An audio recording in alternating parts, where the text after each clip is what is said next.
حضرت امام حسین رضی اللہ عنہ کا واقعہ جب سنتے ہیں تو رونگٹے کھڑے ہو جاتے ہیں۔ کربلا میں جو دردناک واقعہ پیش آیا،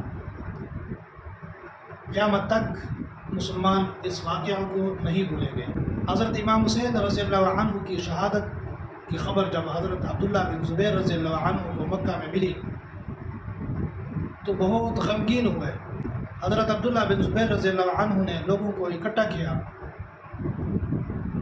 اور ایک تقریر کی ہے، اے لوگوں، دنیا میں عراق کے لوگوں سے بدترین لوگ میں نے نہیں دیکھے، خاص کر کوفہ کے لوگ، جنہوں نے خطوط بھیج کر اصرار کیا، حضرت امام حسین رضی اللہ عنہ کو باور کرایا کہ آپ کوفہ آ جائیں، آپ کوفہ تشریف لائیں، ہم آپ کے ہاتھ پر بیعت کرتے ہیں۔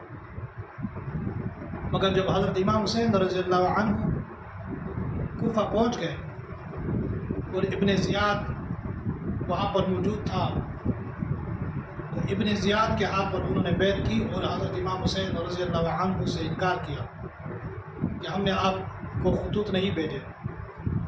حضرت امام حسین رضی اللہ عنہ نے ایک ایک خط کھول کر دکھایا کہ یہ فلانے نے بھیجا ہے، یہ فلانے نے بھیجا ہے، یہ فلانے نے بھیجا ہے۔ ان بدبختوں نے انکار کیا، سب نے کہا، جو بڑے بڑے سردار تھے سب نے کہا کہ ہم نے یہ خطوط نہیں بھیجے۔ حضرت عبداللہ بن زبیر رضی اللہ عنہ فرماتے ہیں کہ مجھے بہت دکھ ہوا، بہت افسوس ہوا، ان کو خدا کا خوف نہیں ہوا جنہوں نے حضرت امام حسین رضی اللہ عنہ کو شہید کیا۔ اللہ پاک نے حضرت امام حسین کی شہادت قبول کر لی، اللہ پاک نے اس کو بہت بڑا مرتبہ عطا کیا۔ پہلے بھی اللہ پاک نے بہت رتبہ اور مرتبہ دیا تھا، شہادت کے بعد اس کو مزید اللہ پاک نے بہت بڑا رتبہ دیا۔ اللہ پاک ہم سب کو امام حسین رضی اللہ عنہ کے نقش قدم پر چلنے کی توفیق عطا فرمائے۔